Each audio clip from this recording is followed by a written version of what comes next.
Bismillahirrahmanirrahim. Assalamualaikum warahmatullahi wabarakatuh.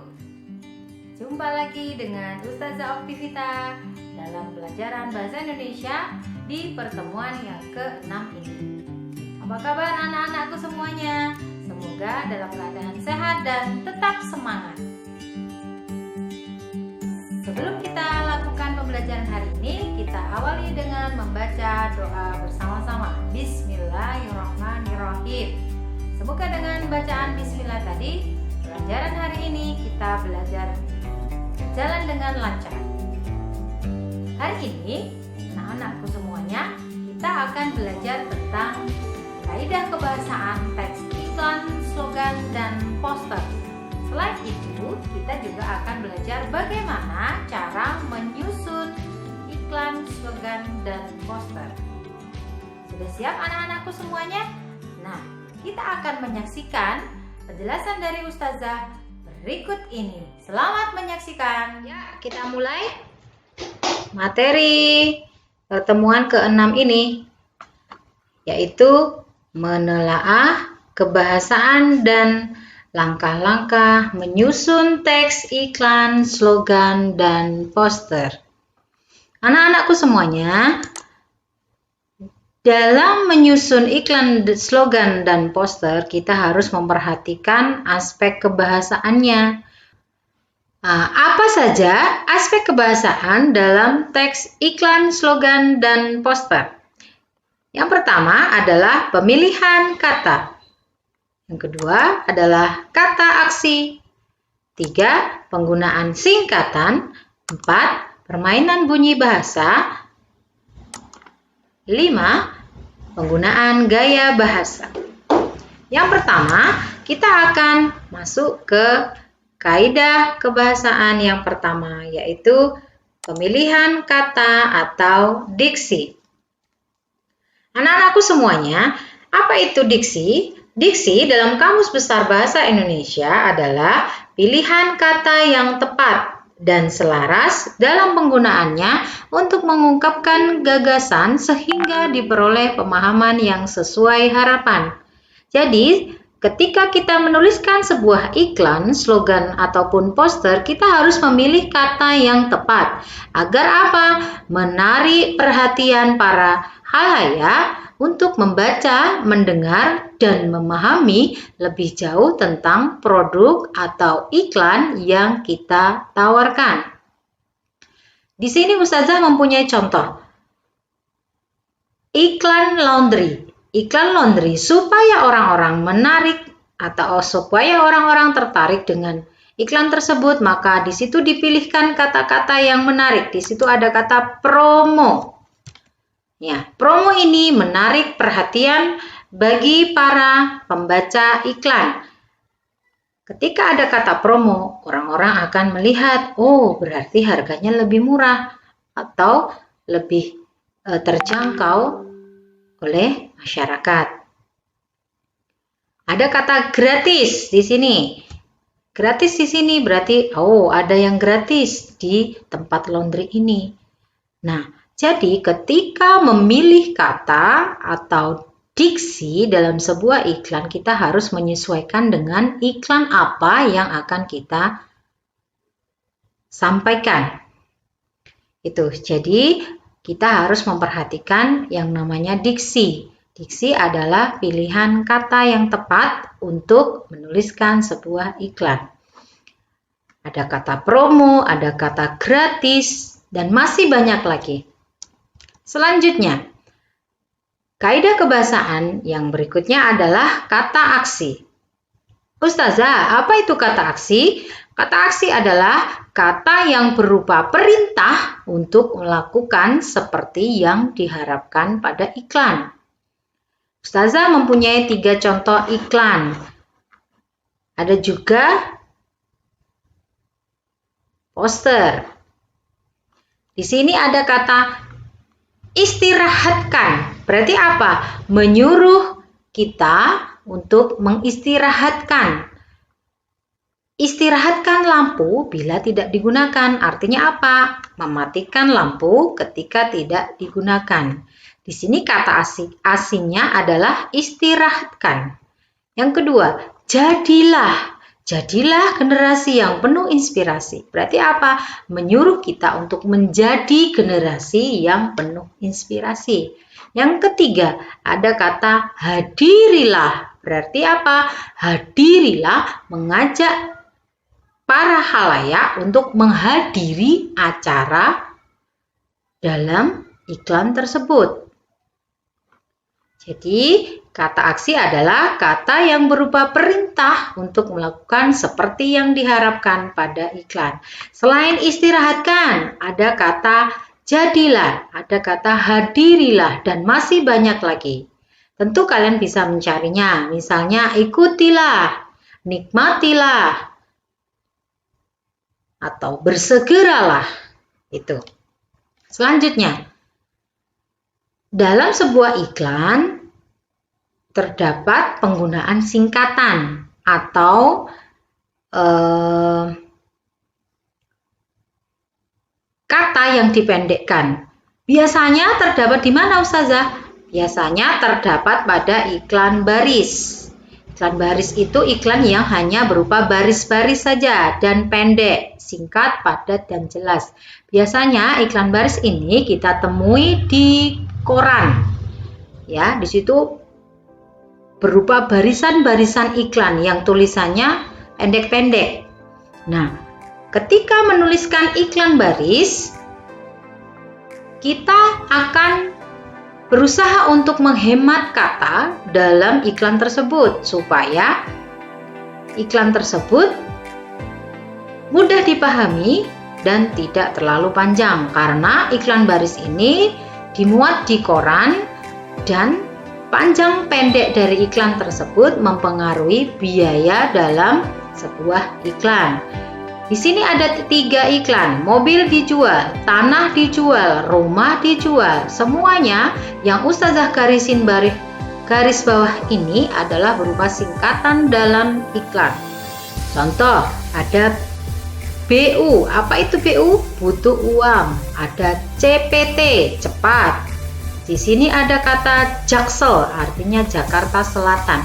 Kalian nanti bisa mengamati di setiap garis yang Ustazah tuliskan, dan kalian bisa mencoba untuk mencari tahu singkatan dalam iklan tersebut. LT, apa itu LT? Luas tanah. HUB, yaitu hubungi. ORI berarti apa? Original. MSH, masih. LKSI, lokasi. LB, tanah dijual. LB, LB atau rumah dijual itu ada LB, berarti apa? Luas bangunan.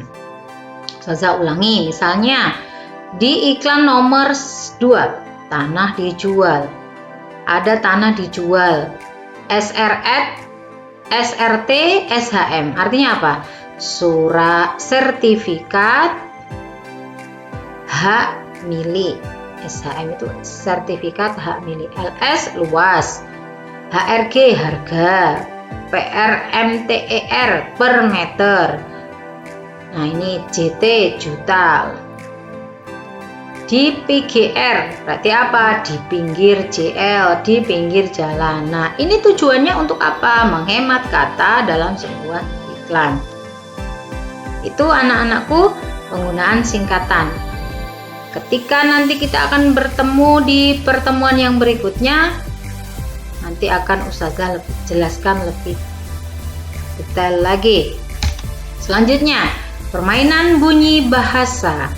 Permainan bunyi bahasa itu apa? Biasanya sering muncul pada iklan di media elektronik, tetapi kadang juga ada pada iklan poster.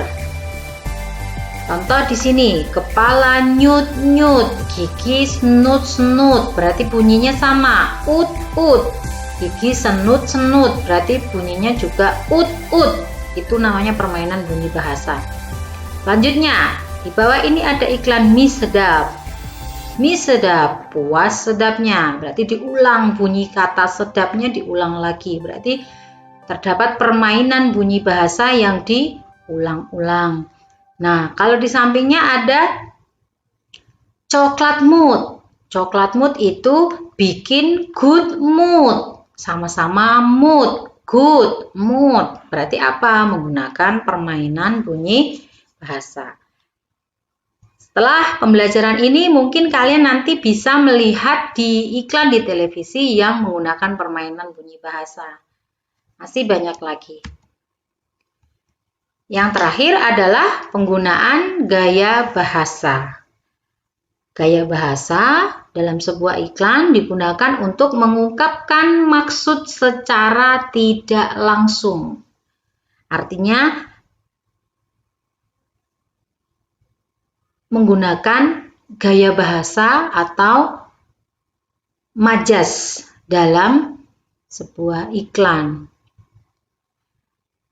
Dalam iklan biasanya terdapat 3 jenis majas yang sering dipakai. Yang pertama, yaitu majas personifikasi. Apa itu majas personifikasi? Tentu saja kalian pernah mendengar kata personifikasi waktu kelas 7. Kelas 7 pernah belajar tentang puisi. Tentu saja sudah diajarin tentang gaya bahasa personifikasi. Dalam sebuah iklan ada gaya bahasa personifikasi. Apa itu? Gaya bahasa yang memberikan sifat manusia kepada benda mati. Nah, di sini ada kata unik, cairan pencuci piring. Biasanya yang mencuci piring siapa?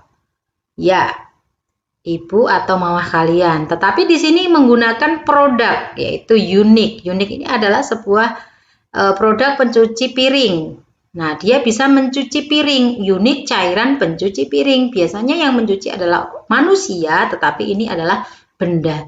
Nah, itu biasanya sering dipakai untuk iklan produk seperti ini. Misalnya sunlight, membersihkan lemak. Nah, yang membersihkan kan manusia, tapi itu sunlight. Berarti menggunakan personifikasi. Intinya kalau personifikasi itu memberikan sifat manusia atau pekerjaan yang biasa dilakukan manusia tapi diberikan kepada benda mati. Selanjutnya yang kedua, metonimia adalah gaya bahasa yang menggunakan merek suatu produk. Misalnya ada Aqua. Aqua ini orang-orang menyebutkan air mineral itu biasanya ya air Aqua. Tolong belikan Aqua, padahal yang penting air mineral, dibelikan Le Mineral yo mau, dibelikan Zakia juga mau. Nah, artinya iklan itu menggunakan merek suatu produk. Yang ketiga, ada hiperbola. Hiperbola itu apa, Ustazah? Nah, hiper itu terlalu apa? Melebih-lebihkan sesuatu sampai terdengar tidak masuk akal. Contoh, di sini ada iklan cairan pembersih apa ini? Namanya Gurilab. Nah, cairan Gurilab ini lebih kuat, lebih menarik, lebih hebat. Nah, ini adalah melebih-lebihkan sesuatu. Nah, mungkin juga ada yang lebih bagus, tapi karena untuk menarik perhatian customer atau pembelinya, maka dituliskan lebih kuat, lebih menarik, lebih hebat, membersihkan sampai akar-akarnya. Nah, itu berarti terlalu berlebihan. Baik, jadi penggunaan gaya bahasa digunakan untuk mengungkapkan maksud secara tidak langsung.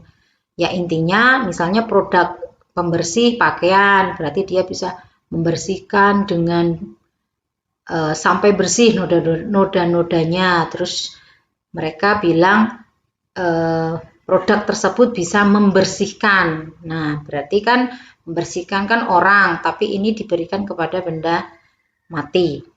Yang kedua ada merek Aqua, ada juga Pepsodent. Misalnya belikan ibu Pepsodent, tetapi dibelikan merek yang lain juga mau. Yang penting Pepsodent itu adalah pasta gigi misalnya.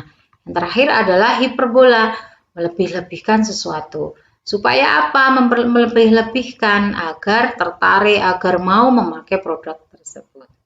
Baik, itu adalah kaidah kebahasaan dalam iklan, slogan, dan poster. Selanjutnya, yang tidak kalah penting adalah bagaimana menyusun iklan.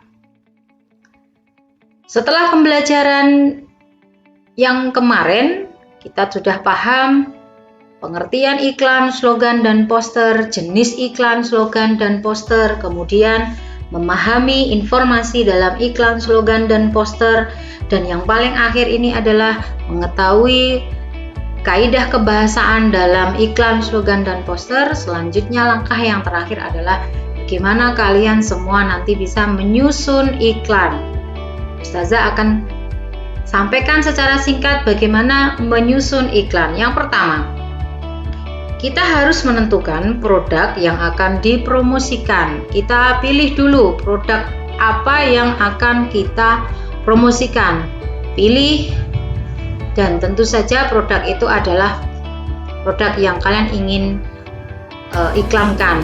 Yang kedua, mengidentifikasi informasi tentang produk yang akan dipromosikan.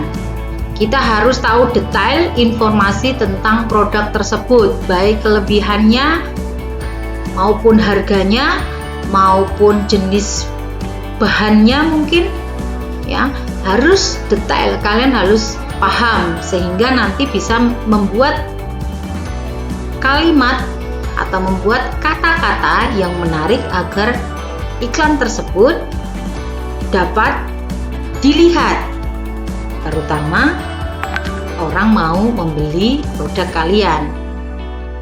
Yang terakhir, kita harus menyusun iklan dengan memperhatikan pola penyajian dan bahasa yang menarik. Tentu saja kita tadi harus memahami diksi, harus memahami gaya bahasa. Kalau kita berupa iklan baris, kita harus menggunakan singkatan yang mudah dipahami oleh orang lain. Begitu anak-anakku, materi kita hari ini tentang kaidah kebahasaan dan langkah-langkah menyusun teks iklan, slogan, dan poster. Terima kasih. Wassalamualaikum warahmatullahi wabarakatuh. Baik, itu tadi penjelasan dari Ustazah tentang kaidah kebahasaan, teks iklan, slogan, dan poster. Dan tentu saja kalian semua sudah bisa membuat iklan, slogan, dan poster. Anak-anakku semuanya, tetap semangat dan jangan lupa kerjakan tugas yang Ustazah berikan. Itu dari Ustazah. Kita akhiri dengan bacaan hamdalah bersama-sama. Alhamdulillahirabbil alamin. Wassalamualaikum warahmatullahi wabarakatuh.